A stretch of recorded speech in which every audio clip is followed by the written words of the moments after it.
I'm Andy. I'm Kieran. And I'm Joe, and today we're asking, would you let AI take the wheel?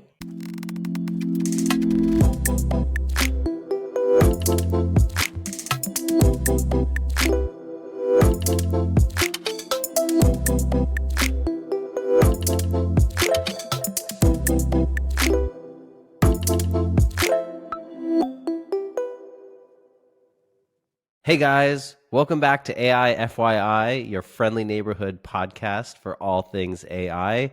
We are here to demystify AI and help you understand how it actually applies to your real life. And today we got a very spicy and exciting topic. Would you trust AI to maneuver around your child that runs into the street? More broadly, would you trust AI to take control of all the cars in our world today? That's right. We're going to be getting into self-driving cars. Very topical, something that's happening in our world right now, something very cool, and in my opinion, is a remarkable achievement. And it's one thing that a lot of people are curious about. These things are popping up on roads, and there are a lot of ethical questions around it. So we're going to be getting into all that. We're going to talk about what it's like to drive in a self-driving car. Some of us have done it. We're going to talk a little bit about the history. We're going to talk about the current state of the technology, regulation, the good, the bad, and the buggy. And then we'll talk about a lot of future stuff, like where is this technology going to take us, and what are some new things that are going to come about because of it.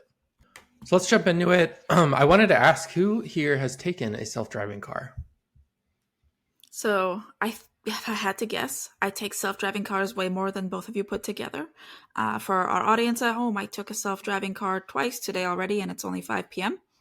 Had a dermatologist appointment this morning, took a self-driving car there and back. For context, I live in San Francisco, California, and I use the local self-driving car companies. I ride in Waymos. That's a Alphabet company, formerly known as Google. I've probably taken 40 or 50 self-driving car rides through San Francisco. I've been doing that for about 6 months, and I love it. The reason I really like self-driving cars and riding in them is that they make me feel way safer than any car driven by a person. And I think that's for 3 reasons. I'll share that. One, I get motion sick really easy, and a self-driving car can't lose its patience. It always drives really smoothly, and it can see a really long distance, so it makes a lot fewer erratic motions. It more gradually accelerates and decelerates, which helps keep my tummy settled. Um, I have been harassed and hit on by Uber and Lyft drivers quite often, and I really like knowing I'm going to be able to get in a car and be left alone. That's a big thing for me, especially when I have a car picking me up when I'm maybe I've been drinking, or if I'm really tired. I was really sick the other day, and I needed a self-driving car to pick me up from a speaking engagement, and I was really happy that there was no person in that car. And they're just better drivers. Honestly, some of the stuff that I see in San Francisco driving, I'm like, this is unreal. Pedestrians keep getting hit by cars. Cops aren't enforcing traffic violations. I walk my dog around here all the time, and self-driving cars have almost hit me a lot less often than Teslas, with people who aren't paying attention in them. So, one question, what are the companies available that you can order one of these self-driving cars, and what cities are they available in? Yeah, so as Andy, you said, you've taken Waymos, which is the one that's operating in San Francisco right now. And this is one that is a ride hailing service like an Uber or a Lyft. So it's operating in SF and I believe Phoenix, and they just announced this week LA and Austin are going to be opening up, which is really exciting. There's also Cruise, which is a business unit of GM, General Motors, but they suspended services in 2023. I'm sure they'll be back, but they had an incident that they are looking into, would be my understanding, and they'll probably be back on the road at some point. I also believe Zoox is one, which is a business unit of the Amazon. They are testing out their cars in Foster City, California, and LA, and they've announced some basically new, like a larger geofence. We'll talk about what that is. They've announced higher speeds and the ability to drive in light rain and nighttime driving. they do not have a commercial offering yet. And that's ride hailing. But there's also a lot of automation being put into cars that you can purchase. And that runs the gamut of like Tesla, Honda, BMW, Ford, Volkswagen. All the major players are looking into this. And that could be something as simple as, like lane detection. And we're going to talk about the different levels of automation that these cars have. Would you take a self-driving car, Kieran? I've never done it. I've been in a friend's Tesla when they were in like the FSD mode, and it's like, but I don't know. There's something so unsettling about seeing like the steering wheel just turn by itself, and like how do I know it's not going to just like freak out and just start accelerating into a wall? I don't know. I can't. That's I wild. think I'm because, too much of a driver to let the car take over right now. And I have fallen asleep in self-driving cars.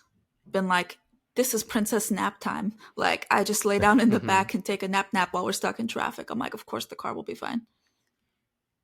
Yeah, I mean, a human can also go berserk and drive off the road. Truly, like with. But I could then like yell at the person and be like, "Yo, dude, slow down." But like, if the car starts freaking out, what do you do? Do you just like jump out of the car? I don't know. But their version of say there's a freaking button. out is just There's a button to pull over safely. Yeah, there's a button to pull over safely. There's a button for having a human being take over and call you right away. I had a safety incident in a self-driving car that I'm happy to share what happened. Oh. I was on the way to a nail appointment, and it's on the other side of town. I live in the Richmond. She was in Soma. It was going to take like 45 minutes to get through San Francisco. So it's early in the morning. I was really tired. I get in the back and I basically just laid my head down on the like central armrest and nod off. And the self-driving car ended up driving through the Tenderloin. For those of you who don't know, the TL is like this problematic neighborhood in San Francisco. Problematic because there's just a lot of underserved people there who are going through it. People who are going through it do unpredictable, to say the least. And this is true when I've driven through it in my car as well. Somebody was having a real bad day, and I think they saw the self-driving car and they thought it was empty. So he started punching the side of the car. And the moment the first punch happened, I like stuck my head up, and I think he saw me and kind of like spooked himself and ran off.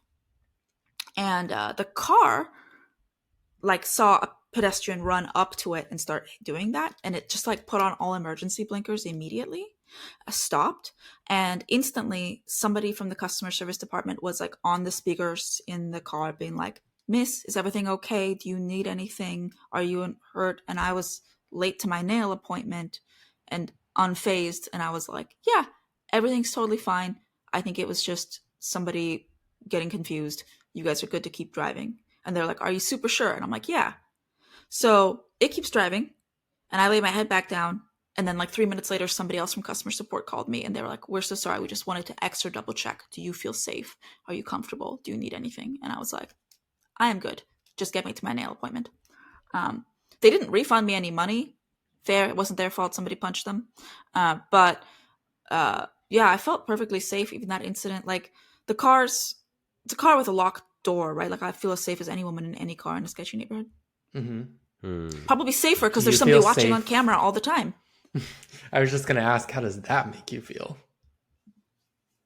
That someone's watching you all the time, or like can turn on and suddenly be there when you think you're having this private time napping. I assume that I'm in the public-private. Like I know that somebody's watching me slightly nap. I'm not offended by that. Like I feel the same as if I'm taking a bus. Like me existing in public does not bother me. I don't think somebody supervising these cars watching that video stream inside is really worried. But like if I was in my car by myself and somebody came up and punched the side of the car, which has happened to me. I've been crossing the Bay Bridge and had a motorcyclist out of nowhere just try to like wail on my car that was stopped in traffic. No idea why. I was on my own, which is really different than knowing that like multiple people are going to call you. The car is going to like handle its own traffic safety thing that I can just sort of like take a moment. I felt Yeah. safer than I would have if I was driving that car. It's so interesting because for me, like thinking about being in that situation where I can't control the car being in that place, right? So if the car stops in the middle of Tenderloin, like already we know that like that's a bad idea. And now the fact that I can't just drive away, but it's like you're almost kind of waiting for that acknowledgement from like customer service or the car itself to like decide like, okay, I'm going to keep going. That to me is like a little scary. Or like, what if someone is like blocking your car and like these people are like swarming the car? Like if I'm in my car, I'm just gassing it and running over that guy. Like I'm not gonna, try and But do what is anything. the scenario you're inventing in your head? Like the things that have actually been dangerous for me as a woman traveling in the world alone, like my car's, that's not true. My car was surrounded once by people. It's a different story. But this is not going to happen. Most incidents are fairly minor. I do think there is a layer here, though, of like how self-driving cars are perceived in the world. Like Andy, you just told a story where someone punched the car. I have seen that, not while in a car, but I have seen a gentleman come up and kick the car. Also, not 2-3 weeks ago at a festival in Chinatown, San Francisco, an empty Waymo had a firework thrown in it and then like lit on fire while people, were like chanting around it. So there is this like layer of animosity towards self-driving cars, and we're going to get into like, are they sort of symbols of like wealth disparity and unfair distribution of wealth? Yes, and people are, there's some anger about that. Mm-hmm. That might be a reason you'd get surrounded while in a self-driving car in a bad neighborhood. Yeah, I guess for me, like the thing is just like relinquishing that control 100% to like some external body that I can't interact with immediately. I think that to me is like kind of scary or unsettling. I don't know if it's scary, but it like feels really weird. To me, that control was an illusion to begin with. And like, I don't trust my own judgment when I'm having a moment of crisis. Like, I think you think you're being really sharp, but like, no, people in emergencies tend to be kind of womp womp. Yeah. Are we describing the plot of Jurassic Park? They do have self-driving cars, those little cars in the track. I know, and they freak out and like they get out of the car and start running, and then the T-Rex gets them. Yeah. Okay, so I've taken a couple self-driving cars as well. Certainly not as many as you, Andy, but I agree with a lot of what you said. I feel safe, and even more so, I feel comfortable. Like I don't own a car. I live in a very concentrated area, and I can never sing out loud. Like I don't even feel like I can sing in the shower because I have upstairs neighbors. I've always felt very comfortable singing in cars, and I realize that's something you could do in a Waymo when you're by yourself. I don't really love the small talk of riding in an Uber or Lyft, and so I love not having a person to deal with. And that might not be the optimal situation for a lot of people who like to chit chat and meet people, but it's true for me.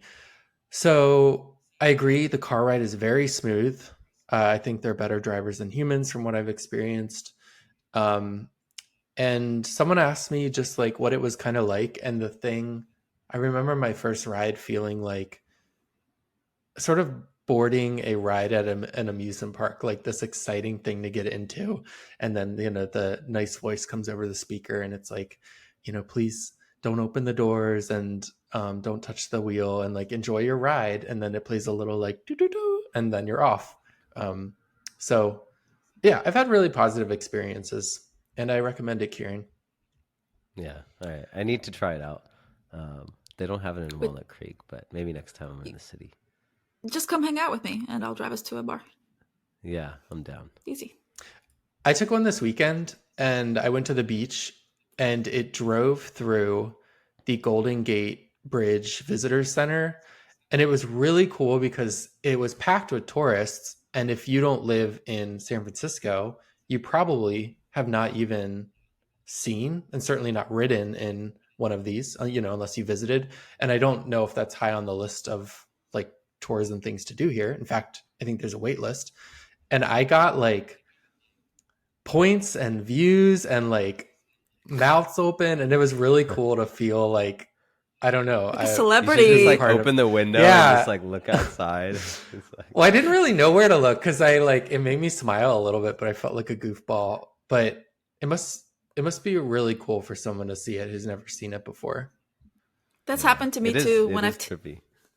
I took the car down to like the financial district in San Francisco, and there was like tourists around, and I was giving a talk, and I just felt like a celebrity. Like the car pulled up to a hotel drop-off zone, and there were like tourists there, and they were Yeah. like pointing at the self-driving car as it was pulling up, and then I get out of the back seat, and I was just like trying to be inconspicuous, so I just close the door and walk off, and then the car drives off by itself, and they were just Yeah. like staring after me, and I was like, I'm like a celebrity. Yeah, and already now they're actually there's cars where the doors are automated. So soon enough, you'll be able to pull up. It opens the door for you. You just get out. You don't even close the door. You just walk away, and it's gonna close the door. That's gonna be like Nice. you'll feel like a baller. They already have like on Waymo's they do the thing where the handle and the door is popped in, and only when I come up and push a button on my phone do they pop out. So like to the outside observer, it looks like it just magically opens just for me, when in reality I have my phone in my hand and I just click the button. Yeah. So I'm going to give a very brief history of self-driving cars. Some would trace it all the way back to a 16th century Leonardo da Vinci plan that he came up with. So I don't know if he actually built it, might be hard to say, but he had plans for it. Someone actually built this little car. It's the most adorable thing you've ever seen. And you can watch it on YouTube actually being driven. And it's essentially like a wind-up device that has like planned turns and stuff. Go check that out. Over the years, many years, there have been like a lot of academic pursuits to figure this out, and a lot of like government and military pursuits as well. DARPA, if you've heard of that, like the innovation unit of the DoD, has looked into this. You could say the like modern iteration, they've been working on it. Just in general, the industry has been working on it since the 1980s. As of 2021, 80 companies were testing approximately 14,000 self-driving cars, trucks, and other vehicles in 36 states. Equity funding for autonomous vehicle tech companies eclipsed $12 billion in 2021. So a lot of money has gone into figuring this out, and a lot of time. Can I give my leftist rant now about this? Yes. Okay, so why has this been such a big thing in the human psyche? Why is there billions and billions of dollars being dumped into this? Well, about 11% of the American population works in driving, between truck drivers, delivery drivers, bus drivers, etc. That is a huge cost to businesses. So not only are the self-driving car investments being made in these consumer things to replace taxis like Waymo, but there's a lot of companies trying to solve self-driving for trucking and for all kinds of large operations. And it drives me nuts because, of course, the capitalist imperative is to take this really large expense of that businesses have and try to remove the most expensive part, which is the human labor, and automate it. And the amount of money that they've put in, think about what we could do with other transit with that amount of money. Like when I describe what I love about self-driving cars, which is like they're predictable, they're safe, I don't need to super rely on privacy, but I have a lot of comfort. Like I'm basically also describing a bus. Can you imagine what our bus systems could do with $12 billion? There would be a bus for each of us. And they drive themselves. Asterix, it's another person, but from my point of view, it picks me up, it drops me off. If we had a reliable bus system, you know what? We could get a reliable cross-country bus system and $10 billion in our pockets and solve this problem. Yeah. That's what drives me crazy about this. Yeah, that is certainly a bad part of this. A lot of people say, you know, why can't we just focus on public transit and, you know, not produce more smaller vehicles? Okay, so I want to talk about the technology a little bit. Won't get too technical here, but what sort of AI and machine learning is happening behind the scenes? There's a lot. Um, Basically, a self-driving car is a robot. It's got wheels. It's probably got some seats for people inside, and it's got a whole lot of sensors. And there can be many different types of sensors depending on like the purpose of the vehicle. They all do different things, but most commonly there's going to be GPS that's very focused on location. There's going to be radar, particularly good for understanding the weather and the speed. There's LiDAR, which is particularly good for mapping your surroundings. That's also called point cloud sometimes. And then probably most importantly is a camera taking footage. And that's kind of all the above. A lot can be gleaned from camera footage. There's also sometimes sonar, which is going to be all about sound that doesn't like take in light. And there have actually been some incidents with the technology where because sound travels slower than light, they got a misreading from sound when there was actually like an object there that the sound didn't pick up because the light moved faster. Interesting. Mm-hmm. And we're a little familiar with this use case. Someone want to talk about some of the work we've done here? Sure. Yeah. Yes. So, figure eight, we had a lot of different types of labeling for various autonomous driving simulations and training and situations. And this include, I don't know if we had any audio, but we definitely had a lot of images, a lot of video.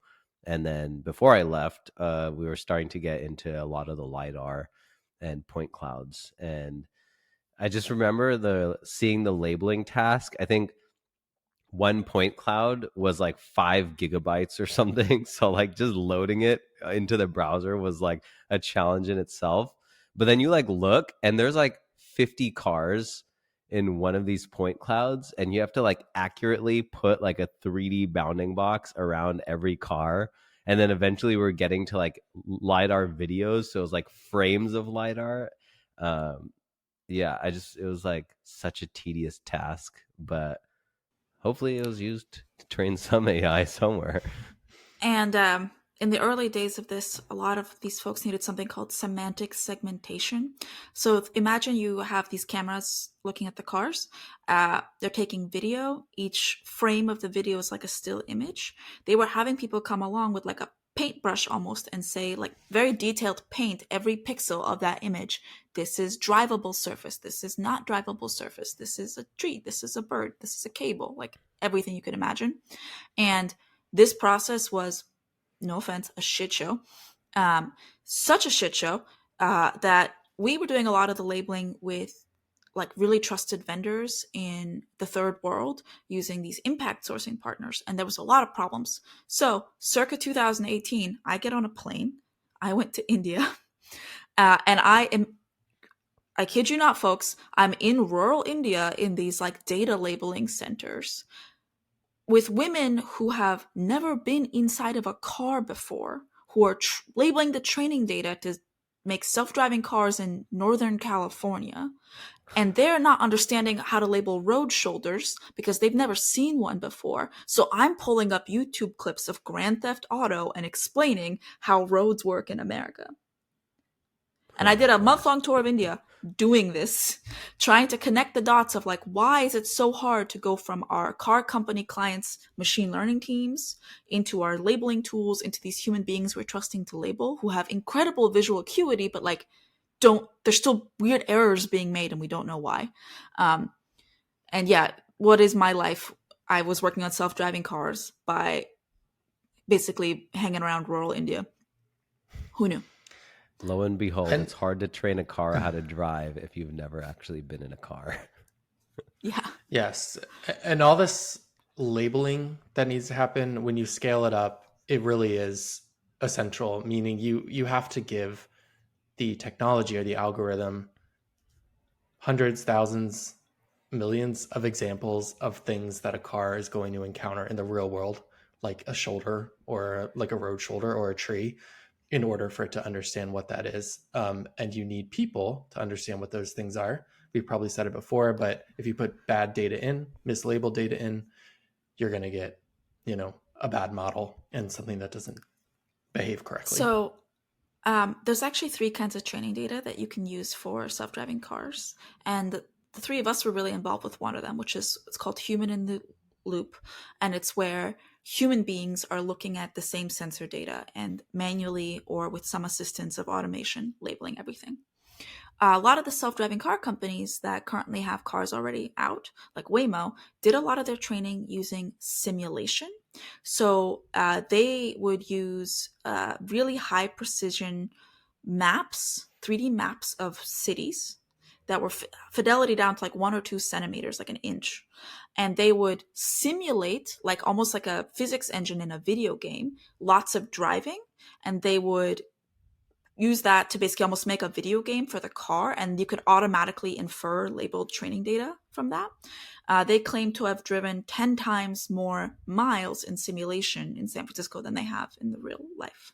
And you can also, that's part of something called creating synthetic training data. I think Kieran's talked about this before, but you can basically use an algorithm to fake data to train another algorithm. Can't have that be everything because it gets real weird really quickly.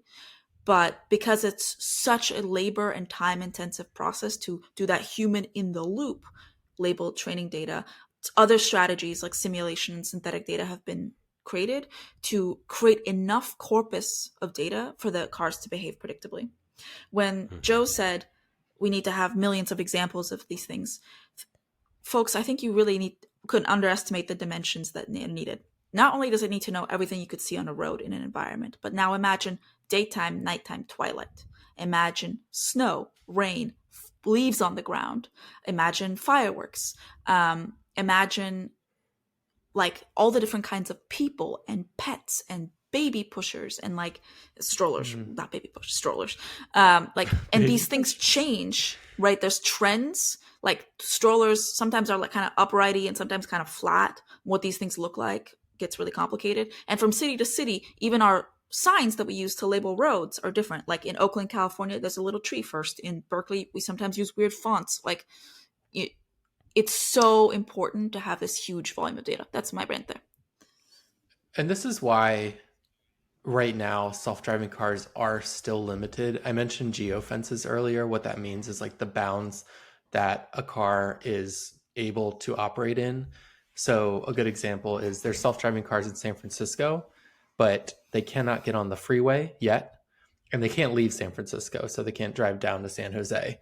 And that's because I'm assuming they just haven't had the data to account for that experience. Obviously, driving on a city street is going to be a lot different from driving on the highway, and so they're still working on that part, and they're not going to let their cars go on the highway or freeway until they can. So I believe, and we should Google this, but driving on the highway is a lot easier than driving in the cities because it's way more predictable, but it's more dangerous because the speeds are a lot higher. So I believe the miles and the safety credentials that the California state government has put in requirements for high-speed highway driving are higher. And that's why we went to cities first, is because the regulations. I also heard a coworker of this told me today that freeway driving is allowed for Waymo now, just announced this week. I have not verified that, but that might be something that's now I might possible. take it to the airport on Monday, so I'll let you guys know. Airport in San Francisco is just outside of the city, and it's down the freeway. If I could take a Waymo, I will absolutely do that. That'd be great. That'd be cool. And Andy, you made a good point about weather too. I mentioned Zoox earlier. It seems, they've just announced certain driving conditions based on weather. And that also was probably like a labor of just getting the right training data of experiences. And I think like a snowstorm is a really good example of this because snowstorms are kind of rare, right? And so like you don't have a lot of opportunity to get that data, certainly like when compared to driving in like sunny weather. I don't know. That's an interesting perspective that like these companies probably need to go and like understand those conditions deeply before those things come along. Yeah, there's actually like a lot of this group of people that they have Teslas and they're constantly like testing the latest version of the FSD, which is Tesla calls it their full self-driving capability. And there's a video of this lady that's like testing the latest version of it. And she's like going up this mountain in California, and it starts to get super foggy. And you're like, you can see the video, and it's like actually hard. Like if I was driving, it's like, I'm going to be going really slow and like cautious. And so the car, after like a minute of trying to drive through the fog, it just starts like beeping and yelling and then the car just automatically pulls over, and it's like, you need to take over. So the car recognized that like, hey, this is becoming really unsafe for me. So I need to, have a human take over this. And this is a good segue into like the levels of automation. So there's a few different sets of levels that the industry sort of looks to, but the biggest one, there are 0 to 6 levels of automation. It was created by the Society of Automotive Engineers, which was formed 119 years ago, originally formed to identify standards for the first cars. Basically, a body of people were like, hey, we need standards for these things we have called cars. And they have made it so long that now they're actually thinking about like self-driving cars. And fascinating. I won't outline the individual levels, but 0 is no automation. Tesla Autopilot right now is considered a level 2 automation, and it's basically a level of automation that needs a lot of human supervision, like you said, Kieran. Waymo is level 4, and the only reason it's not level 5 is because of things like it can't officially drive on certain roads or certain weather conditions. There's probably people at Waymo that think like maybe it could be ready, but it's not for whatever reason. Probably like very serious safety concerns.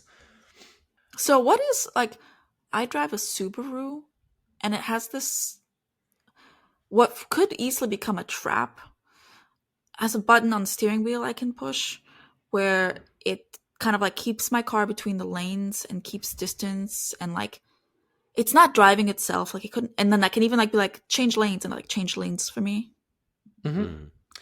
It's probably a 1 or 2, maybe a 3, because after 3, that is the point where like the level of human supervision, basically after 3, it means you don't need to have a human in the car, is my understanding.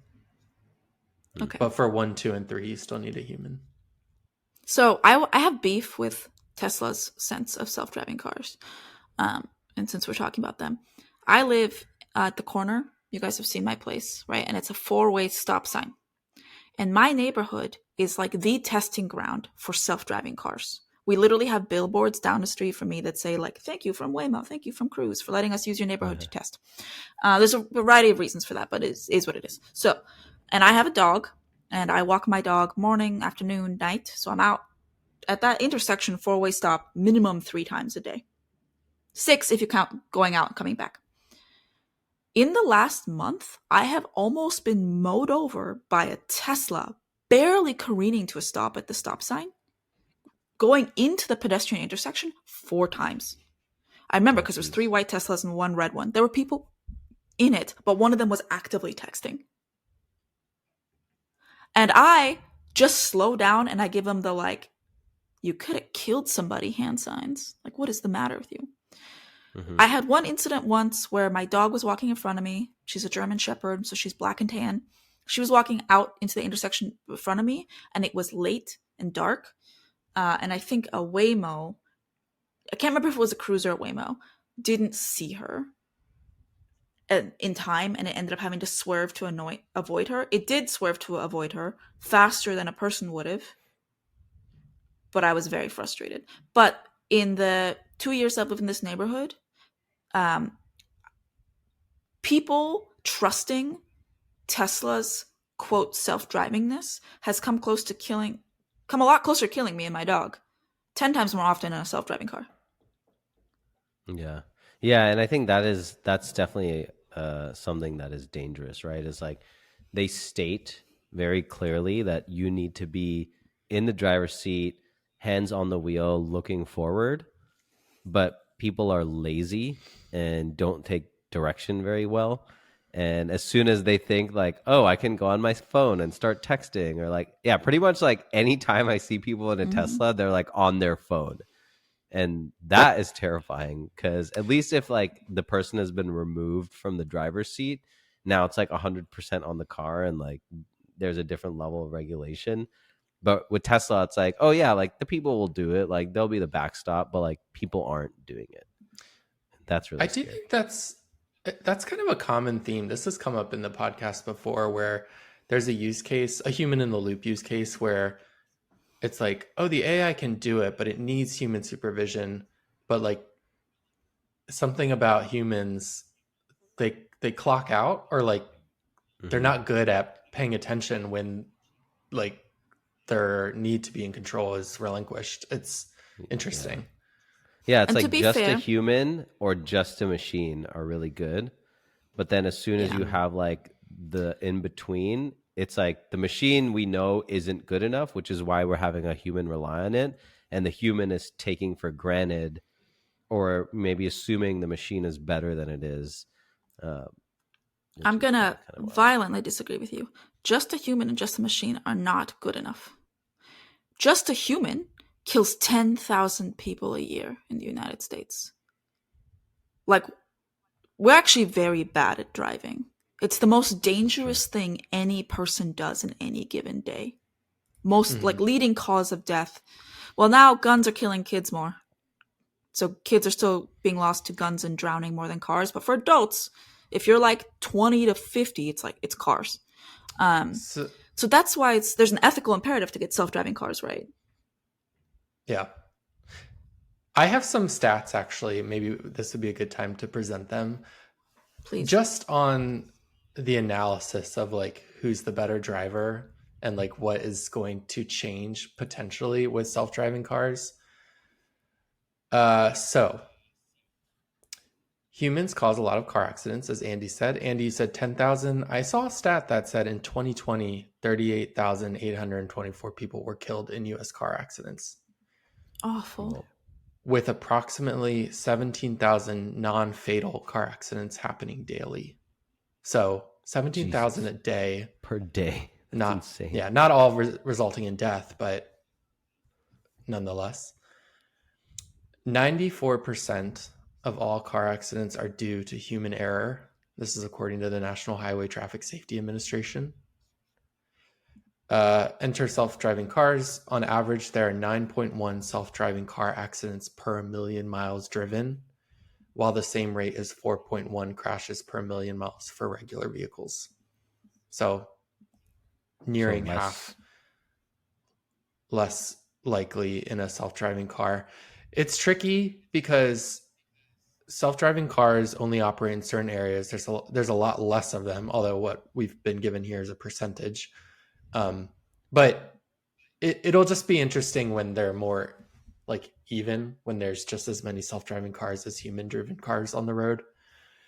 And then one more here in 2022, automakers reported approximately 400 car accidents reported with partially automated driver assist systems, most of which were Tesla.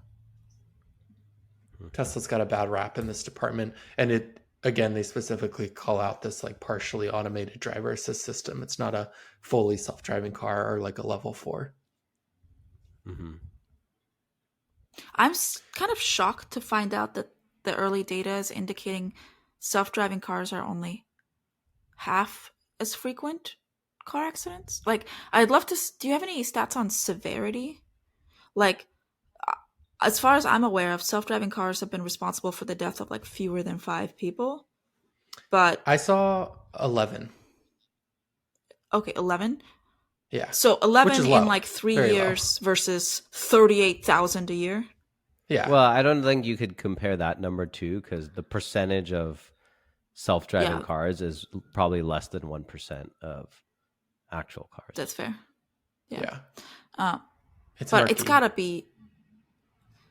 But yeah, I mean, I think 100%, like if cars are fully automated, there will absolutely be less accidents. And I think more than just the individual car being driven better than a human can is actually the network of cars that you can have when all the cars are automated. So essentially what a lot of these companies are working on is not just, hey, let's automate the one car, but it's actually, let's have the car talk to other cars. And there's manufacturers that have actually released this in current vehicles, where the newest Mercedes, if there's another Mercedes ahead on the road with its hazard lights on or something, it can actually communicate to that car, to the, back to cars behind it, saying like, hey, there's a road hazard or the weather hazard or whatever. So once you have these cars talking to each other, you're going to have exponentially safer roads,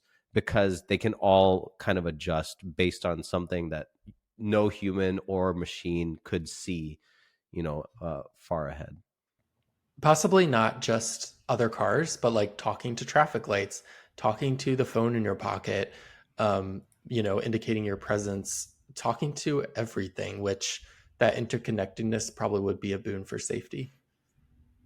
Well, I'm also a huge fan of the idea that like it just benefits us in so many ways for all these things to have like a government mandated open communication protocol, and they must talk to each other.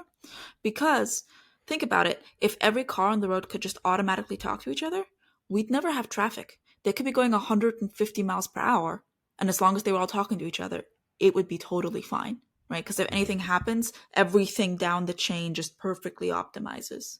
And it also means like we could take every spot of parking that isn't housing and pave over it with apartment blocks, because like you could just like shoo the cars away, get out of the city at night, we don't need you. Like Yeah. there's so many benefits. And even if like self-driving cars had like self-driving ambulances, they could like automatically, for like ambulances and fire trucks, like part like the Red Seas and just roof, like it's so many benefits. um is this the most important problem to solve with the future of AI right now? Unclear, but it's what I think a lot of people are shooting for. Mm-hmm. Yeah, it's also a very expensive problem to solve. Yep. We've sort of hinted at some regulation, so I'm going to quickly talk about some regulation. In 2018, Congress actually tried to pass the AV Start Act that would have implemented a framework for testing, regulating, deploying AVs. It failed to pass in both houses, so we don't have like a national framework. As of February 2020, 29 states and DC have enacted legislation like regarding the definition of AVs. Right now, Well, hold so on. it does vary. I just want to go on the record as saying that it doesn't surprise me that our Congress and legislature weren't able to pass anything. I think if you don't know how to rotate and export a PDF, you should not be legislating on AI. Hot Just take. a quick little like quiz, that you should have to. If you need to call your kids to export a PDF, you should not be writing legislation on an AI. End of story. I think we can. Yeah, it's Congress and technology is not a good match. They have a hard time keeping up, and it's not good. Yeah. Yeah. Well, because it's a bunch of old dudes that are like political science majors, just trying to make money through corruption. Like they're not. Yep. They're not technically savvy in any way. Yeah. Well, what that means is a lot of state governments have begun looking into this. And there's more research to be done internationally, because self-driving car things are happening, I know, in China as well. In California, there's a permit process right now. So the government does basically give companies permits to operate and do different levels of self-driving. Cruise's permit has been pulled as of last year, but Waymo has their permit and is doing stuff. Right now, there's a bill being debated in California that aims to give cities more authority over self-driving cars. If you are for this bill, it means it'll regulate safety and actually could mean more like government income, because it will give the government the ability to fine these companies when the rules are violated. If you're a critic of this bill, you'll say that it'll squash innovation and control the industry too much. And it sort of harkens back to like New York's medallion system for cabs, meaning the government could control the supply of self-driving cars for better or worse. Okay, so I have this personal conspiracy theory. Historically, in the 1900s, the most powerful labor union in the United States was the Teamsters. Arguably, Teamsters was one of the large trucking unions, and they were, nobody take a hit out on me, they were basically like the mafia, and they had a lot of legislatures in their pocket. So when I think about what's going to happen in the next couple of years, I think the most powerful and sketchiest labor union up against these very powerful, sketchy tech companies trying to out-bribe each other in Congress to get the outcome, because the Teamsters want to have humans keep driving and the companies want to take over the profit motives of vehicles and trucking. It's going to be interesting. Like, I wouldn't be surprised if there are places that just like outright ban self-driving cars. They're going to use safety as a reason to blame it, but as a scapegoat, yeah, but it's going to be a jobs program. It's going to be keeping that 11% of people employed in driving. That brings us so we've talked a lot about how self-driving cars are good. We talked a lot about how they're bad and how they're buggy, but here's a brief summary. The good, and as we wrap up here, this is sort of getting to the end, but there's a boon in safety. So we want driving to be as safe as airplane travel. There's a boon of personal safety of being in a vehicle by yourself. You're safer if you're a drunk person who opts to take a self-driving vehicle and not drive. There's the potential for this to be lower cost in the long run. It could result in less economic disparity and access to vehicles. Imagine if you're, a poor person or an old person who maybe can't drive or doesn't own a car. This might open up opportunities.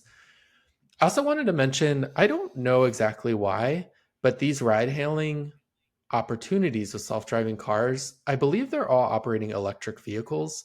And I don't know why that is. Maybe it's easier to maintain a fleet of electric vehicles.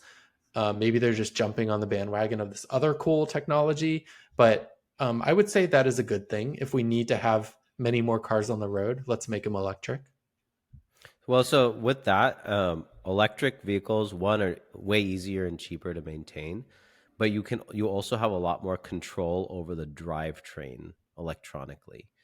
So you can modulate speed, braking, steering a lot easier within those electric cars than in a gas-powered car. Yep. And just, if you are environmentally conscious, just public service announcement, electric cars are not better for the environment. They're not here to save the planet. They're here to save car companies. Depending on what region you're in and how the electricity is made in that region, you'll have the least amount of carbon if you're driving a gas-powered hybrid. And this can vary. The heavy metals and materials that go into making the battery, it can get really sketchy environmentally, as well as where does the electricity come from in your garage to charge your car? If it's coming from a coal mine, you ain't saving shit. So just something to keep in mind. There's a lot of optics about how green electric cars are, but that's what it is. It's optics. Unless you got solar panels, I generated 1.5 megawatt hours extra last year from our solar panels. Nice, Kieran. So free power. Good work. Got to get an electric car though. I do like to think of electric vehicles as a step in the right direction, but it does come down to like how we actually produce the electricity that powers them and obviously the materials in them. Does anybody else want to talk about a good of self-driving cars that we haven't hit on yet? I want to reiterate some of the things you said. So as a woman, there's a lot of sketchy stories about women in ride sharing. I have endless stories of my own. Like, for example, trying to go around this by using Lyft's program where only women drive women, and having what was very clearly like a 50-something Middle Eastern man who set himself as she, her, even though that's probably not his gender identity, show up to pick me up at the airport. So as a woman, I think you're going to find self-driving cars safer than cabs. And we talked about elders needing help driving around. Like I know that at Toyota, for example, one of their mission statements is to help the aging population of Japan. Elder care is a big thing. If you can give people independence by letting them drive self-driving cars for longer, that's incredible. But also for kids, um, everybody, maybe we could give kids more freedom and more social opportunities if you didn't have to have free time to drive them somewhere and pick them up somewhere, and parents could keep control. Uber recently introduced like a teens Uber account where the parents can give the kids budgets and they can drive themselves around and call Ubers. That'll be available hopefully on self-driving cars as well. The kids just need to be old enough to know not to mess with the steering wheel, but hopefully eventually they'll just get rid of the steering wheel inside the car eventually, and it'll feel like one of those futuristic pods. Good for kids, but also good for Uber. Look at that, a whole new market. Yeah. I think another benefit that people talk about, which to me, as someone that loves driving, I couldn't care less about, but having more time on your commute. Like a lot of people spend a lot of hours and, days and weeks and months of their lives sitting in a car commuting. And, by having the car take you to where you need to go, now you can actually be doing emails or calls or take a nap. Enjoy whatever it is. your TikTok in the car. Just make sure the car you can drives swipe itself. infinitely without worrying about crashing or getting a ticket. Mm-hmm. And like I mentioned, urban congestion and traffic could go away if we did robust adoption of self. Well, like actually, let me put on my very rose-tinted glasses.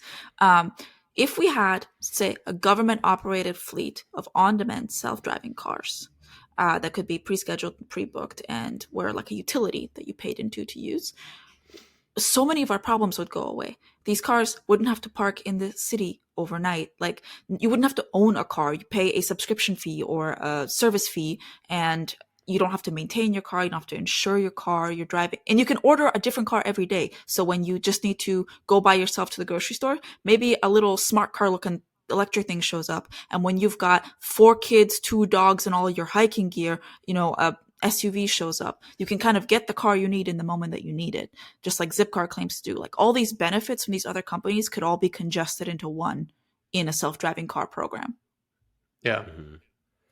Yeah. And then I think another one is these cars, and just like inherently with any AI, will actually improve the performance over time. Mm-hmm. So if a self-driving car makes a mistake and hits something or swerves around something or goes on a wrong road, that is going to be data that's collected, shared with that team that's developing that AI, and it will never, ever make that mistake again. But with humans, like you might rear end someone and 3 years later you might do it again, because like you can't program a human to never do something again. Trauma maybe a little bit, but we are very forgetful beings. Or you can't scale it out to every driver. Yeah. And so now it's like one car one time messes up in the fleet, no car ever is going to have that issue again, which I think is really cool. Mm-hmm. So let's talk about some of the bad. We've also touched on this a lot. A huge one is the potential loss of jobs. Andy, you threw out a statistic. Here's another one. More than 3.5 million people work as truck drivers. I think that's just in the US. So where do all those folks find money? There is also something to be said about centralizing self-driving cars under a few powerful companies. Andy, you mentioned the lovely idea of like a public utility, but the way it's shaping up right now is that there might be a couple power players like Amazon, Google, and Tesla that have suddenly control over everyone's transport. And that means they can do things with it. Once the whole market is, using their service, they can set their own prices, set all sorts of things. Also, the idea of like centralizing all this equipment could have implications in like hacking. These are electronics that can be hacked, and it makes for a more fragile grid, some might say. Something to think about there. We've also talked about, these are more individual vehicles on the road, and it means less public transit. So there is a degree of environmental impact there. We're not solving the right problem, some would say. And there is a lot of psychological benefit to public transit, walking and biking. Like, not only is walking and biking healthy for you, but when you're out in nature, if you run into a pine tree, congratulations, you've just given yourself 20% lower risk of getting the flu for the next 2 weeks. Look it up, it's a fact. There's a whole bunch of externalities to these other modes of transit. Like, when you're on a bus, you're mingling with your community. Even if all you're doing is sitting and trying to be by yourself, you're getting exposed to the fabric that you live in. And I think that's important. If everybody only ever does their little ant trails, goes from node to node via a solo ride in a self-driving car where you're not even having to talk to a taxi driver because it's awkward, that's going to increase that sense of social isolation that we're seeing in social media and in today's sense of communication. So in an ideal world, we would have communities where, like, driving is available to everyone, regardless of age, ability, cost, between nodes, and central nodes where it's very easy to walk, to bike, and to be present in your community. Yeah, great point. Any other negatives? Well, I will represent the motorheads out there. Driving is just so much fun, and I go for drives all the time. If I need to clear my head, if I want to just get out into the world, I think there's something really special about being behind the wheel and just enjoying the open road. I haven't been in a self-driving car, but I can imagine that I wouldn't get the same sense of enjoyment by just like being a passenger in it. So I think that's something that I personally would be extremely sad if, manual cars or like human driven cars were to go away forever. But I think, fortunately, I doubt they'll go away everywhere, but it might just be limited to like racetracks or like sporting events, where it's like, a very specialized or a certain group of people that want to opt into doing this. But there's something, a little sad about thinking about a future where, you don't drive on a regular basis anymore. I think so too. It makes me wonder if people said that about and I know carriage racing is probably still a thing, horseback riding, obviously, but like these past technologies that are now like specialized or like a hobby. But then again, Tour de France exists. Like, we have F1 now, right? Like, and I think that there should be those like mountainous roads that are perfectly paved for humans to drive on. Like, I've loved driving on those and felt the sense of freedom. Like, I see no reason not to keep having those for people-driven vehicles. But I could see a world where if we're creating this network, this grid of vehicles that are all talking to each other, that are all autonomous, where legislation might actually remove the ability for humans to be behind the wheel. And because now if you have like 99% of the cars are automated on this grid and they're talking to each other, yeah, you can get to that 150 mile an hour speed limit totally safely. But if you have like one human amongst that completely changes that ratio. And so I think, but on the flip side, if all the technology can talk to each other, couldn't you, as soon as you realize you're more than 10 miles from the nearest other self-driving car, it could be like, well, want to turn? And you could be like, yes, please, beep, beep. And then it revokes access from you when it senses you're about to do something stupid. Yeah. And see, that's not a world that I want to be in, where I'm driving and suddenly the car takes over. Like, no, I'm driving. I want to be driving. I watch a lot of formerly Top Gear, now Grand Tour. And I like the mechanics of old school engines. I think it's incredible what people can build. It's more of my gripe with self-driving with electric cars. But those guys, I love watching them get into car accidents, as messed up as it is. They do things with cars that people should never do, and it just kind of works out. I don't know if you've seen that episode, Kieran, where they assemble a monster Jeep thing to drive through rural Mongolia. It's just so much fun.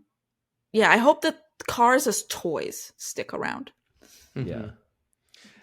I think one of my favorite things to imagine about the future with self-driving cars is the form factor of the car. And this gets into a little bit of like what will be taken away from the human experience of driving a car. And like it could mean that cars no longer look like cars. It's probably going to need four wheels, but it might not need a steering wheel. It might have a bed instead of seats. It might not have like forward facing front seats. It could completely change and not look like a car. And I don't know, I like to dream about like, what do we take out if a human no longer needs to be at the wheel? Yeah. I've Yeah, even there's seen actually a that lot idea. of concepts that various manufacturers have released, and like there's one where it's just like a living room. So like you have just like people facing each other with like a coffee table in the middle, and it's like there's no sense that like you're in a car until you like get out of it and like look at it from the outside. But inside it's like fully just like you're sitting in a living room, and it's like, whoa, that actually Yeah. would be kind of cool, like sitting A in that in conversation traffic. pit, like a Yeah. 70s conversation pit with one of those floating fireplaces. That's what I want. Yeah, Mhm. exactly. I also think though, it's like, why would you? We're also going to have like work from home technology. So like what in the future is going to be the reason for someone to go from A to B in a car? And I think long distance travel would be one of those things, but the office, maybe not, So Mhm. like you might have vehicles that are designed for like long distance travel with the bed, but like, would you need one that's very comfortable to get you to like, the McDonald's?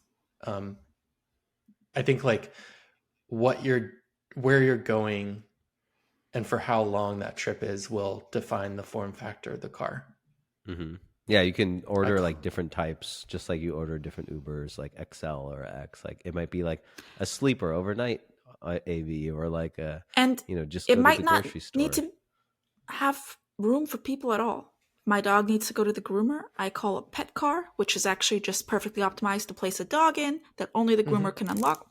Groomer puts if you're sending a kid somewhere, it's got a whole bunch of idiot proof stuff inside and some toys, right? Like if you need grocery stores, like groceries, maybe you don't have an Instacart shopper and an Instacart driver. Somebody at the grocery store just puts it in a car, and it could be one of those little robots that you see, like Kiwi delivery robots, and it just like boop, boop, boop, boop, boop to the network, drops it off at your house, and you go outside and grab it from the car. Like, Mm-hmm. there's lots of really cool ways to imagine this. We're supposed to be talking about the bad. Any more bad? the bad, that's right. Well, let's move on from the bad actually and talk about the buggy. We've covered a lot of this. And I think this is, in the beginning, we sort of promised like answers to those questions of like, would you, how would you feel if like a self-driving car, was in a borderline accident with your kid? Anyways, this is I think is the area where we have to solve some of these like ethical dilemmas. Did we talk about the trolley problem? No, but we No. can. Now's the Yeah, chance. so the trolley problem is basically like if you have a machine and it needs to make a decision about. No, I'm going to explain the trolley problem. Let's restart that. Sorry. Go for it. If you haven't seen The Good Place, which has a great episode on the trolley problem, it's a classical ethical dilemma. People are posed it in college philosophy classes. You have a trolley, it's going on a track, and the track diverts. And on one track, in a way that they can't move, heading straight for them is 5 people stuck to the tracks who will get run over by the trolley. On a diverted track is another person stuck. You have the option to pull a lever and divert the trolley from hitting 5 people to hitting 1 person. Do you do it? Some common arguments are, of course, because saving 5 lives is better than 1. Or, of course not. If you pull the lever, you kill somebody. Inactivity, you're not the cause of death. Activity, you're the cause of death. Lots of ways to slice this. That's the trolley problem. And what would you prefer? So, when it comes to self-driving cars, I think what's going to happen if they stay in the hands of private companies is that unless the law intervenes, they are going to be programmed to prioritize the driver or the rider in the car. Maybe with some rules like always prioritize children, but that's just people are going to buy the car they feel the safest in, right? And What if you have two cars access talking to each other and both drivers are at risk? I mean, I think there's a Yeah, well, I third don't even scenario know. here, which isn't posed in that problem because it's a hypothetical, but like press the brakes. And I think like if these cars are talking to each other, there will always be enough room to safely brake. Because right now you have the problem with humans is like humans tail other humans. So like there's just physically no way in the laws of physics that the car can stop in time. Even if you had a 0 millisecond reaction time and like fully pressed the brakes and you had full Mm-hmm. friction on the tires, so you had the highest braking capacity possible, you're going to hit the car because you're 3 feet away from the car in front of you. But so I think there is going to be a difference in calibration with these cars of making sure that there's plenty of buffer room, that it's always going to be able to stop in the available distance. I think there's obviously going to be edge cases, like if suddenly a deer jumps into the road like 2 inches ahead of you, like there's only so many things you could do. But I think that would be the 99% of cases. Is it's actually there's a third option, which is to stop. Mm-hmm. Yeah, it's just when it comes to buggy, imagine a world where like right now we have the benefit of when a car accident happens, we call it an accident. And like people commit vehicular manslaughter and they live with great regret about it for a long time, but ultimately accidents happen. Once all people dying in vehicular accidents are the outcome of a programmed decision that can be fully analyzed, I think that will carry a different weight with us culturally, especially as the frequency goes down. I'm thinking about the analog, which is airplanes now. Airplanes pretty much drive themselves. They very rarely have accidents. And last week, Boeing had a whistleblower talk about why they're causing all these deaths. Um, and that whistleblower hypothetically killed themselves, but was probably assassinated by Boeing between the two, pieces of their whistleblowing statement. Like, Oh, you know what I mean? Like, it's also, gonna no move the deaths. I don't culture. think there's been deaths.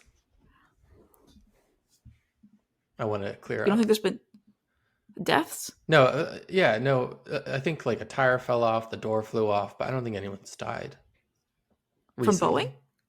Yeah. Yeah, From dude, those like 300 specific and accidents. yes, they have. In the past couple weeks? The Boeing 737 Max has Oh, fallen that out one, of the yeah, sky. yeah. But that was I they don't know. recalled that like last year, 2 years ago, right? Like that was a while back. Then they put it back. Then a door blew out of one, and somebody died. Well, the Then they door I put actually it think was like Alaska. no. Boeing makes planes. Alaska is it was a Boeing plane Got it. that Alaska was operating. Like, please, sir, I have the flight anxiety. I'm researching all of this. Yeah, but it But is yeah, I think our interesting. culture is going to change. We scrutinize airline incidents very closely. The tire Mm-hmm. fell off of the airplane, and it was top news. And I don't know, it might be nice to have millions of cars on the road and a tire comes off of one and we hear about it. That sounds like a much safer world. Mm-hmm. Yeah, where So like the I have to number of plug. incidents is so low that any incident becomes news. Yeah. There's a book that if you want to imagine what a world like this could be like and how it'll change your society, that I would recommend people read. It's a weird book. I'm not saying it's a good book, but it's a book. It's called Two Like the Lightning, written by Tara Palmer. Ada Palmer, that's her name. Ada Palmer. And there's 4-book series called Terra Ignota. First one, Two Like the Lightning. All you need to know about it is that everybody has access to self-driving planes, basically, that can go around the world in 2 hours or faster. And they're part of these massive networks. operated by trusted government entities, and there's like no accidents. And because the transit is so fast, all of a sudden geographic nations no longer make sense, because you can like be born in France, work in Hong Kong, and spend your nights in Sao Paulo. Like, what is nationality in that world? And the book opens with a car accident that leads to a death, and the analysis therein. Very interesting. I think people would get a kick out of reading it. Yeah, I want to read that one. You've recommended sounds that cool. before. Let's go ahead and wrap it up. Last fact I have for you. A lot of industry experts have different projected timelines for AV market penetration and full adoption, but the majority predict level 5 AVs around 2030, which isn't that far away. So we have that to look forward to. In closing out, if you'd like to support our podcast, go ahead and give us a subscribe, a rating, and a review on your podcast of choice, the platform that you have. And the best way to help people find us is actually to write a written review on Apple Podcasts. I don't know why, but that's what people say the secret magic is. But recommend us to somebody.